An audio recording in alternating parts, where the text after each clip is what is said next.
नमस्कार दोस्तों, आइए एक बार फिर से बॉटनी बाला में डिस्कस करते हैं बायोलॉजी के कुछ इम्पॉर्टेंट प्रीवियस ईयर क्वेश्चंस जो आने वाले हिमाचल प्रदेश के टैट मेडिकल एग्ज़ाम के लिए टीजीटी मेडिकल एग्ज़ाम के लिए बहुत ज़्यादा इम्पॉर्टेंट है। इसके साथ ही अगर आप तैयारी कर रहे हैं एमएससी एंट्रांस की, नीट की, सेट की या फिर केवीएस और एनवीएस जैसे रेप्यूटेड टीचिंग एग्ज़ाम्स की, तो वहाँ पर भी ये क्वेश्चंस आपको बहुत ज़्यादा हेल्प करने वाले हैं। आज के सेशन को स्टार्ट करने से पहले अगर आपने चैनल को सब्सक्राइब नहीं किया है तो कर लीजिए, बेल आइकन प्रेस कर लीजिए ताकि हर नए वीडियो का अपडेट आप तक तुरंत पहुंचे। इसके साथ ही इस वीडियो को लास्ट तक देखें और उन लोगों के साथ शेयर करना बिल्कुल ना भूलें जिनके लिए ये वीडियो बेनिफिशियल हो सकती है।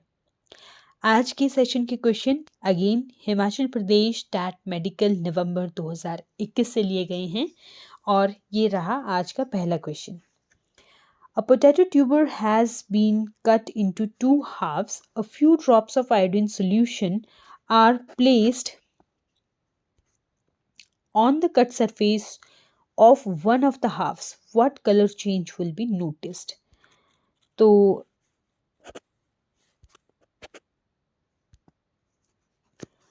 कहता है कि पोटैटो ट्यूबर जो है उसको टू हाफ्स में कट किया गया है और आयोडीन सॉल्यूशन को इस एक हाफ के कट सरफेस के ऊपर डाला तो कलर चेंज में क्या नोटिस हम करेंगे। तो आयोडीन जब भी हम डालते हैं तो हम देखते हैं कि option number A brown to blue black जो कलर है वो चेंज हो जाता है। अब ये ब्राउन से ब्लू ब्लैक कलर क्यों चेंज होता है? बिकॉज दिस पोटैटो, ये जो पोटैटो है ये कंटेन करता है स्टार्च, अबंडेंट स्टार्च जो है वो प्रेजेंट होता है। Starch is the reserve food material in plants. Okay, तो ये स्टार्च क्या करता है, ये स्टार्च का जो सेकेंडरी स्ट्रक्चर होता है वो कुछ इस तरह से हेलिकल स्ट्रक्चर होता है और इस हेलिकल स्ट्रक्चर में जो आयोडीन के मॉलिक्यूल्स हैं वो ट्रैप्ड हो जाते हैं जिसकी वजह से स्टार्च आयोडीन कॉम्प्लेक्स बनता है और ये जो कॉम्प्लेक्स होता है ये ब्लू ब्लैक कलर का होता है। अदरवाइज आलू को जब हम काट के रखते हैं तो वो किस कलर के हो जाते हैं? ब्राउन कलर के हो जाते हैं ड्यू टू ऑक्सीडेशन। ठीक है, और अगर हम इसी पे कुछ ड्रॉप्स आयोडीन सॉल्यूशन के डाल देते हैं तो वहाँ पर स्टार्च आयोडीन कॉम्प्लेक्स बन जाता है क्योंकि ये आयोडीन जो है ये स्टार्च के हेलिकल स्ट्रक्चर में ट्रैप हो जाता है। ओके, तो ये ब्लू ब्लैक कलर देगा। अभी स्टार्च के बारे में थोड़ा सा जान लेते हैं। Starch is a polymer. Polymer किसका पॉलीमर है? ग्लूकोज का पॉलीमर है। दो तरह के पॉलीमर यहाँ पर बनते हैं स्टार्च में। एक को हम बोलते हैं अमाइलोपेक्टिन और दूसरे को हम बोलते हैं अमाइलोज। ठीक है, अमाइलोपेक्टिन और अमाइलोज।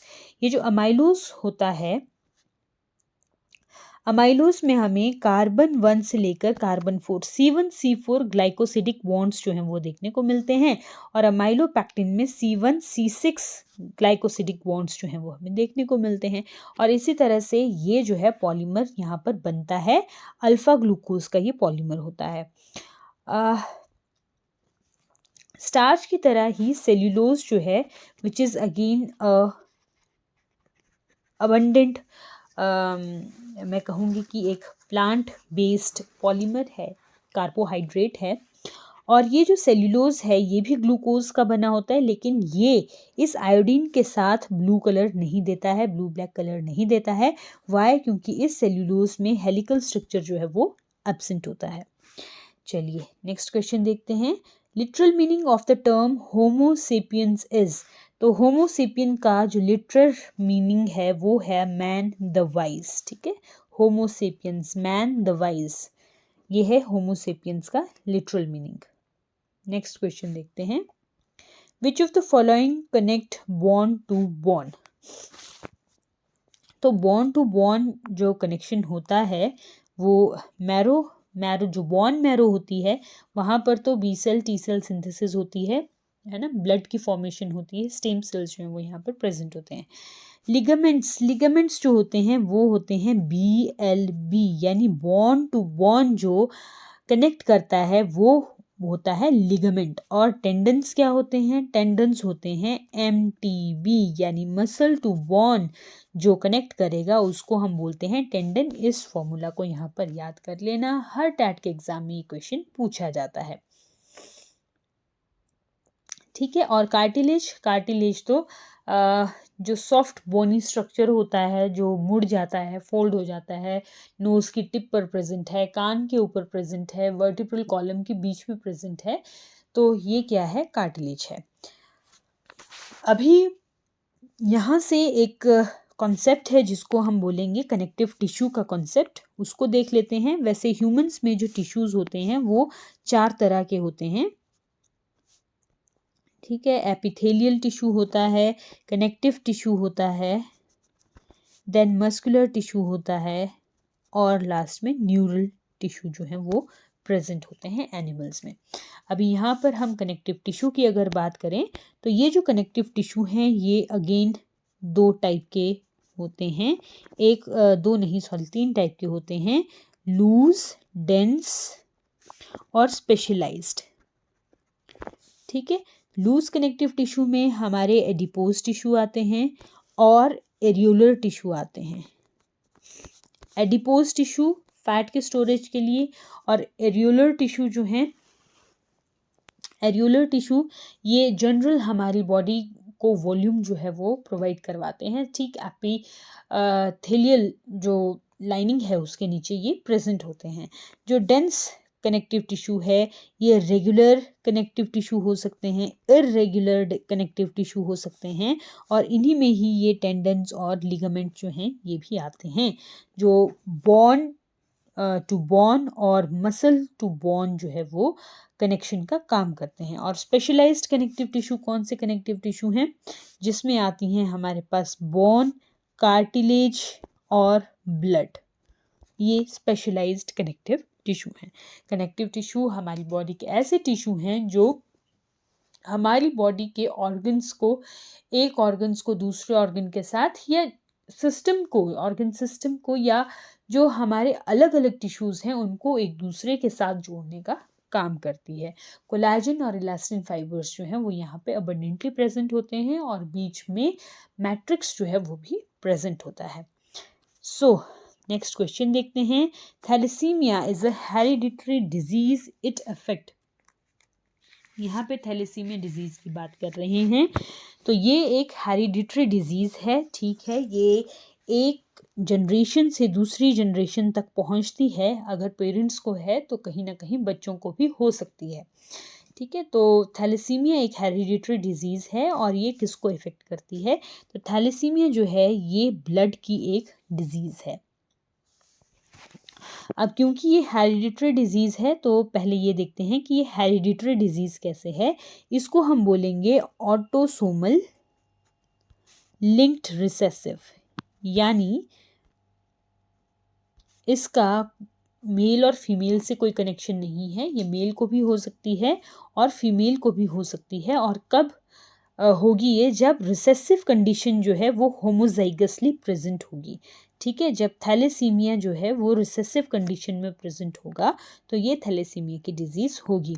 इसका मतलब क्या है कि अगर किसी के पास दोनों रिसेसिव जीन्स प्रेजेंट हैं, होमोजाइगसली रिसेसिव है, तो यहाँ पर क्या है कि जो मदर है वो उसके पास भी ये डिज़ीज़ का जो रिसेसिव जीन था वो प्रेजेंट है, और फादर के पास भी रिसेसिव जीन जो है वो प्रेजेंट है। या तो वो थैलेसीमिक हो सकते हैं, या तो वो रिसेसिव, एक रिसेसिव जो हेटेरोजाइगस कंडीशन है वो वहाँ पर प्रेजेंट है, तभी इस पर्सन में क्या है, ये डिजीज़ आई है। इसके अलावा जो थैलेसीमिया है इसमें प्रॉब्लम क्या होती है? थैलेसीमिया 2 तरह का होता है, थैलेसीमिया ए और थैलेसीमिया बी। ठीक है, alpha beta thalassaemia. Thalassaemia A जो है वो क्रोमोसोम नंबर 16 के डिसऑर्डर में है। डिसऑर्डर की वजह से होता है जिसमें HbA1 जीन और HbA2 जीन्स में डिफेक्ट होता है। और थैलेसीमिया बी जो है वो क्रोमोसोम नंबर 11 की वजह से होता है। वहाँ पर हो सकता है जो हीमोग्लोबिन बी है, HBB जीन है, इस HBB जीन में डिफेक्ट होगा। अब जब यहाँ पर डिफेक्ट है, म्यूटेशन हो सकती है या कोई और रीज़न हो सकता है, जब ये डिफेक्टेड कंडीशन यहाँ पर प्रेजेंट है तो ये जो क्रोमोसोम है यहाँ पर जो ट्रांसलेशन होनी है एट द एंड वो अच्छे से नहीं हो पाएगी, जिसकी वजह से जो ग्लोबिन मॉलिक्यूल्स हैं, ग्लोबिन प्रोटीन जो है हीमोग्लोबिन की, वो नहीं बन पाती है। ठीक है, तो ग्लोबिन जो है वो लेस प्रोडक्शन होती है उसकी। थैलेसीमिया में ग्लोबिन प्रोटीन की लेस रिप्रोडक्शन होगी, जिसकी वजह से थैलेसीमिया डिजीज जो है वो होती है। अब ये thalassaemia autosomal linked recessive hereditary disease है। इसी की तरह सिकल सेल एनीमिया भी है जो ब्लड की ही डिजीज है। सिकल सेल एनीमिया जिसमें सेल्स जो हैं वो ब्लड सेल्स जो हैं वो किस तरह से हो जाते हैं, सिकल शेप्ड हो जाते हैं। यहाँ पर क्यों ये सिकल शेप्ड हो जाते हैं? क्योंकि यहाँ पे जो ग्लोबिन चेन है वो तो बन रही है, लेकिन ये ग्लोबिन चेन कैसी है, डिफेक्टेड है। थैलेसीमिया में तो ये ग्लोबिन चेन बनती ही नहीं है। ठीक है, क्रोमोसोम में ही प्रॉब्लम है।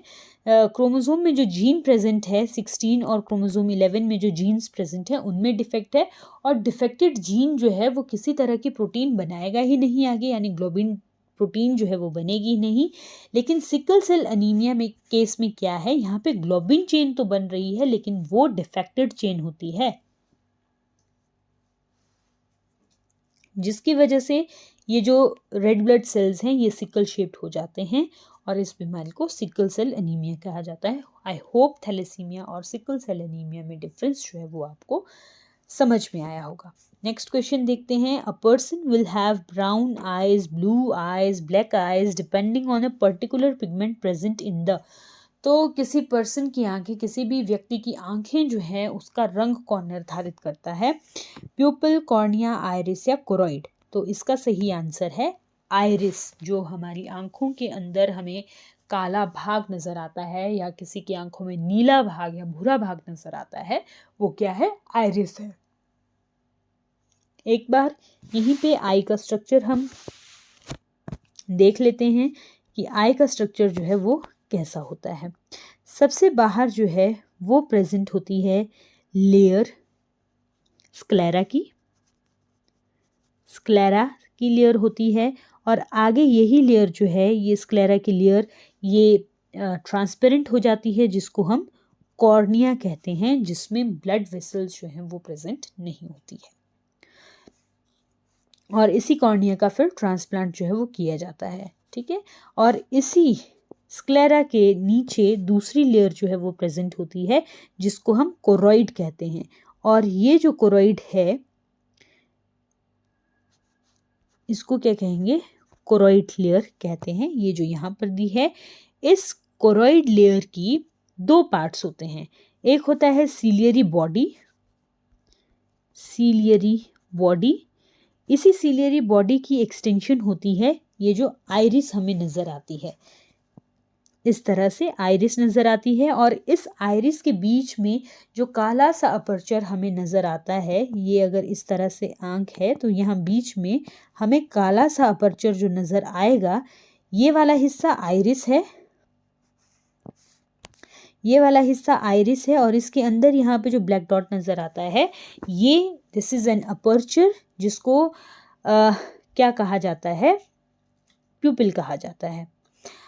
अब ये जो सिलियरी बॉडी है इसने आइरिस बनाई, और इसके ठीक पीछे जो है ये लेंस को अपनी जगह पर बनाए रखने के लिए यहाँ पर कुछ लिगामेंट्स जो हैं वो भी बनाता है, और ये लिगामेंट्स इस लेंस को क्या करते हैं? अटैच करते हैं। और ठीक इस कोरोइड के नीचे सबसे बाहर लेयर स्क्लेरा, उसके अंदर कोरोइड, और इसके अंदर जो लेयर आती है थर्ड लेयर, जिसको हम कहते हैं रेटिना। तीसरी लेयर जिसको हम कहते हैं रेटिना, और इसी रेटिना के ऊपर फोटोसेंसरी सेल्स जो हैं वो प्रेजेंट होते हैं। फोटोसेंसरी सेल्स कौन कौन से हैं? Rod and cones. रॉड्स जो हैं वो रात का विजन उसके लिए इम्पॉर्टेंट हैं, ठीक है, और जो कोन्स हैं वो कलर्ड विजन यानी डे लाइट के विजन के लिए ज़रूरी हैं, और रॉड जो हैं वो ब्लैक एंड वाइट विजन के लिए ज़रूरी है, कोन्स डे टाइम के लिए और कलर्ड विजन के लिए ज़रूरी होते हैं।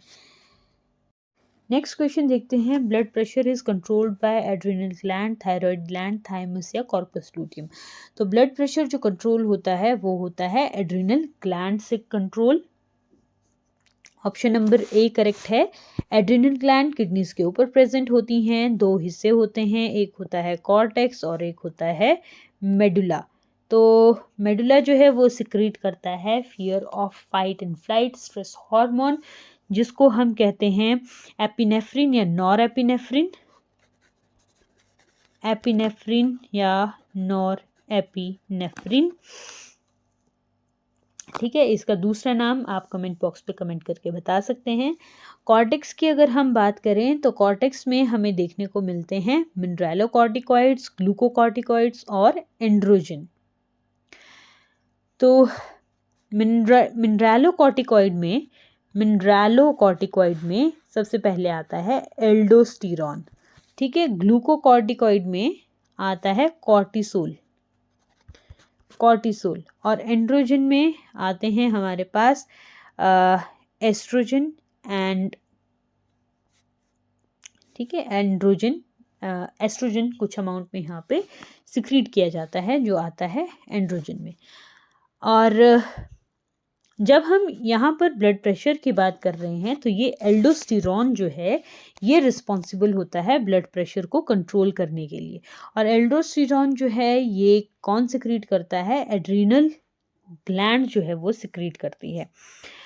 इसका काम क्या होता है एल्डोस्टेरॉन का, एल्डोस्टेरॉन जो है ये किडनी में सोडियम के एब्जॉर्प्शन को और पोटाशियम के जो रिलीज है, ठीक है, सोडियम की एब्जॉर्प्शन और पोटेशियम के रिलीज को रेगुलेट करती है। या ऐसा हम कह लें कि ये किडनी में जब लगेगा तो वहाँ पर ये क्या करेगा, सोडियम को एब्जॉर्ब करेगा और पोटेशियम को रिलीज करेगा, जिसकी वजह से जो वाटर बैलेंस है हमारी बॉडी का, आयनिक बैलेंस है, ऑस्मोलैरिटी है, वो क्या होती है, रेगुलेट होती है।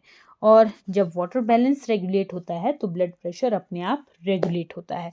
तो बहुत सारे जो बीपी के पेशेंट्स होते हैं उनमें क्या होता है, हाई एल्डोस्टेरॉन देखने को मिलता है, हाई एल्डोस्टेरॉन देखने को मिलता है बीपी के पेशेंट्स में, ठीक है।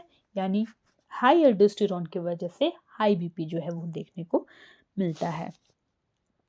यहाँ पे और ऑप्शन दिए गए हैं, थायराइड ग्लैंड ठीक हमारे गले के पास जो हमारा वॉइस बॉक्स है उसके पास प्रेजेंट होती हैं, और ये जो थायराइड ग्लैंड होती हैं ये सिक्रीट करती हैं T3 हार्मोन, ठीक है, जिसको ट्राईआइडोथायरोक्सिन कहा जाता है, और T4 हार्मोन जिसको थायरोक्सिन कहा जाता है। उसके अलावा ये सिक्रीट करती है कैल्सीटोनिन। थाइमस की अगर हम बात करें तो थाइमस जो है वो थाइमोसिन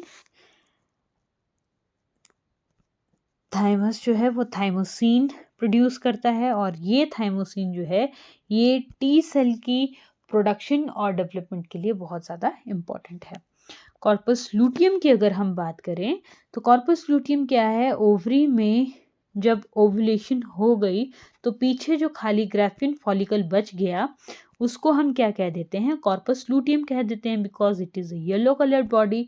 और ये क्या सिक्रीट करती है, ये प्रोजेस्टेरॉन सिक्रीट करती है, ताकि इन फ्यूचर अगर ओव्यूलेशन के बाद जो फर्टिलाइजेशन है वो होती है तो अर्ली प्रेगनेंसी को सपोर्ट किया जा सके और मेंस्ट्रुअल साइकिल को सस्पेंड किया जा सके। ओके, नेक्स्ट क्वेश्चन देखते हैं, which of the following pair is correctly matched. तो टेटनस जो है which is caused by Clostridium tetani, ये टेटनस का जो टीका है वो BCG नहीं है, ठीक है।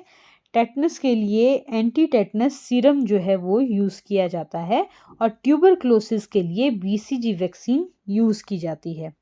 मलेरिया का क्लोरोक्विन ऑप्शन ये ठीक है, ऑप्शन नंबर सी। मलेरिया की जो ड्रग है जिसको यूज़ करके मलेरिया को क्योर किया जाता है वो है क्लोरोक्विन, और वो सिंकोना की छाल से हमें मिलती है।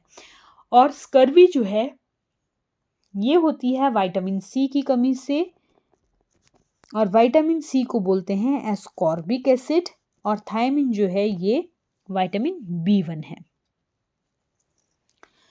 तो यहाँ पर बात कर लेते हैं हम, जैसे ATS है, ठीक है, ATS को कहते हैं anti tetanus serum, anti tetanus serum.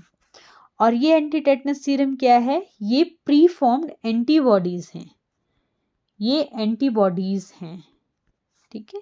जैसे किसी को मान लीजिए टेटनस हो गया, हमें नहीं पता लेकिन उसको टेटनस हो गया, कहीं चोट आ गई तो टेटनस का इंजेक्शन लगाया जाता है। ये टेटनस में क्या होता है, ये एंटीबॉडीज़ पहले से प्रेजेंट होती हैं जिसको बॉडी में इंजेक्ट किया जाता है। जैसे ही बॉडी में इन एंटीबॉडीज़ को डालेंगे और टेटनस का जो क्लोस्ट्रीडियम टेटानी है वो प्रेजेंट है, या उसके जो एपिटोप्स जो हैं वो प्रेजेंट होंगे, तो वहाँ पर ये एंटीबॉडीज़ उनको किल कर देंगी, ख़त्म कर देंगी, जिसकी वजह से फिर टेटनस होता नहीं है। तो एंटीबॉडीज़ जब बॉडी में डाली जाती हैं, ये एक तरह की पैसिव इम्यूनिटी है, मतलब उन्होंने सीधा जाके वहाँ पे काम करना है, जो भी दुश्मन है उसको मारने का, ठीक है। तो यहाँ पर टेटनस है उसको ख़त्म करने का काम इन्होंने करना है। ये हमारे B cell system, humoral system को एक्टिवेट नहीं करती हैं, ये हमारे मेमोरी सिस्टम को एक्टिवेट नहीं करते हैं। So this is passive immunity एक किस्म की। और जहाँ पर हम ट्यूबरक्लोसिस की बात कर रहे हैं जिसमें BCG वैक्सीन दी जा रही है, which is Bacillus Calmette Guerin, which is Bacillus calmette guerin.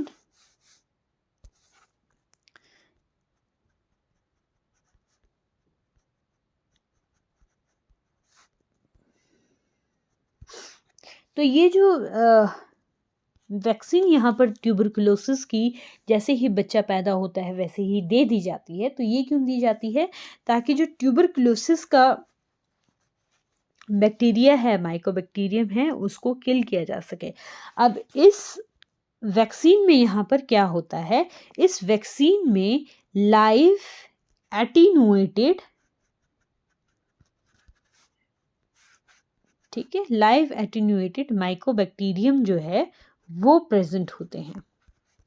Live attenuated का मतलब क्या है? यहाँ पर टीबी का जो बैक्टीरिया है, ट्यूबरकुलोसिस का जो कॉजेटिव एजेंट है, वो जिंदा ही ह्यूमन बॉडी में डाल दिया जाता है, लेकिन वो डिजीज़ कॉज करने का कैपेबल नहीं होता है। उसके जो भी हथियार हैं जो डिजीज़ कॉज कर सकते हैं, उसको क्या कर दिया जाता है, काट कर दिया जाता है, ठीक है। उसको इस तरह से मॉडिफाई किया जाएगा कि this mycobacterium is no longer able to cause disease.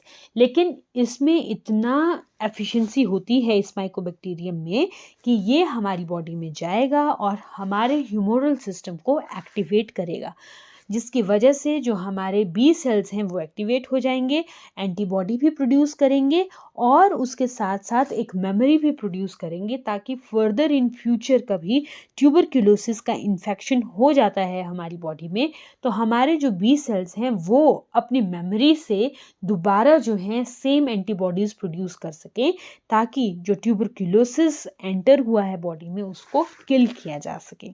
तो ये यहाँ पर क्या है, एक्टिव इम्यूनिटी जो है उसका एक एग्जाम्पल है। तो ये था इस क्वेश्चन में। नेक्स्ट क्वेश्चन देखते हैं, the total number of ear bones. तो हमारे कान में कितनी हड्डियां जो हैं वो प्रेजेंट होती हैं?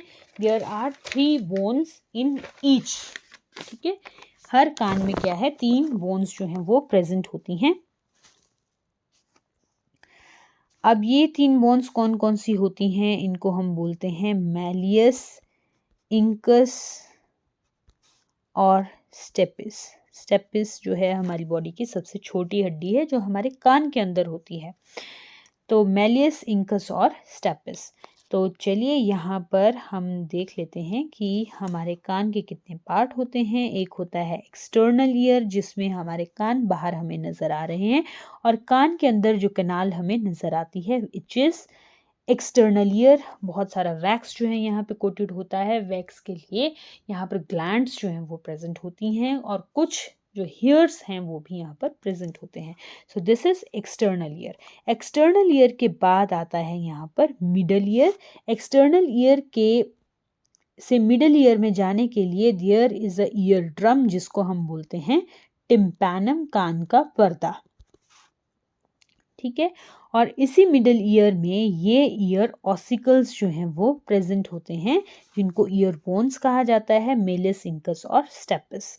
तो ये जो मेलिस है, मेलिस हमने अभी पढ़ी, ये जो मेलिस बोन है ये इस टिम्पैनम के साथ में होती है, और स्टेपस जो है वो इनर मोस्ट ईयर या इनर ईयर के साथ अटैचमेंट में होती है। ठीक है, और इसी मिडल ईयर में हमें देखने को मिलती है एक यूस्टैचियन ट्यूब, जो कहाँ खुलती है, हमारे फेरिंक्स में खुलती है। ठीक है, यूस्टैचियन ट्यूब कहाँ खुलती है, फेरिंक्स में खुलती है। और फिर लास्ट में आया हमारे पास इनर ईयर। इनर ईयर किस चीज़ का बना होता है, ये बना होता है लेब्रिंथ का, और लेब्रिंथ दो तरह का होता है, एक होता है बोनी लेब्रिंथ और दूसरा होता है मेम्ब्रेनस लेब्रिंथ। Membranes labyrinth. अब ये जो मेम्ब्रेनस लेब्रिंथ है, इस मेम्ब्रेनस लेब्रिंथ का एक कॉइल्ड स्ट्रक्चर होगा, कॉइल्ड स्ट्रक्चर होगा मेम्ब्रेनस लेब्रिंथ का, जिसको कहा जाता है कोक्लिया। और यही कोक्लिया के अंदर प्रेजेंट होता है ऑर्गन ऑफ कॉर्टी, और इस ऑर्गन ऑफ कॉर्टी में प्रेजेंट होते हैं रिसेप्टर्स, ऑडिटरी रिसेप्टर्स। हमारे सुनने के रिसेप्टर्स जो हैं वो कहाँ प्रेजेंट होते हैं, इस ऑर्गन ऑफ कॉर्टी में। ठीक है, नेक्स्ट क्वेश्चन देखते हैं। What is a sponge. तो स्पॉन्ज क्या है, फॉसिल है, प्लांट है, एनिमल है, फंगस है। Of course it is an animal. Animal kingdom के जो 11 फाइलम हैं उसमें से पहला फाइलम है फाइलम पोरीफेरा, यानी पोर बियरिंग ऑर्गेनिज्म। क्यों बोलते हैं पोरीफेरा, कुछ इस तरह के ऑर्गेनिज्म होते हैं, नीचे सबस्ट्रेटम के साथ अटैच्ड होते हैं, इनके बीच में एक कैविटी प्रेजेंट होती है जिसको हम बोलते हैं स्पॉन्जोसील। ठीक है, और पोर क्यों, क्योंकि एक ही पोर यहाँ पर प्रेजेंट होता है, जिसको हम बोलते हैं ऑस्क्यूलम। पोरीफेरा, ऑस्क्यूलम, पोर बियरिंग ऑर्गेनिजम्स, इनवर्टिब्रेट्स हैं ये, और एनिमल किंगडम का फर्स्ट फाइलम होता है पोरीफेरा।